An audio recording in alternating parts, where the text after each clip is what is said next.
Friends, আমি একটু marketing করে চলে এসেছি। তোমাদেরকে বলেছিলাম না আমি মার্কেটিং করতে যাচ্ছি, মার্কেটে যাবো একটু তোমার দাদা ভাইয়ের সঙ্গে। তো চলো আমি কি কি জিনিস কিনেছি তোমাদেরকে দেখাই, শেয়ার করি। এই দেখতেই পাচ্ছ তোমরা, তো আমি এগুলো সব কিনে নিয়ে এসেছি। তো এগুলো আমার খুবই দরকার, সকাল হলেই লাগবে, তো এই কারণে আমি এগুলো নিয়ে এলাম। জিনিস আছে সেটা আমার কাছে খুবই স্পেশাল, জানি না তোমাদের কাছে কীরকম লাগবে। তো ওটা আমার হাজব্যান্ড গিফট করেছে।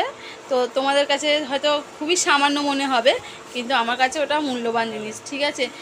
তোমরা জানোই যে নিজের মানুষ যদি কিছু একটা দেয়, তো সেটা যত ছোট কম দামি হোক না কেন, সেটা আমার কাছে লাখ টাকার সমান হয়।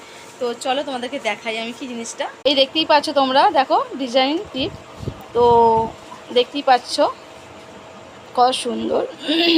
এগুলো দেখা যাচ্ছে না, কিন্তু এতে পাথর স্টোন বসানো আছে, এটা তো পুরো স্টোনই। তো আমার গরিব ঘরের সংসার ভাই, আমি অল্পই করেছি। তো তোমাদের যদি ভালো লেগে থাকে একটু লাইক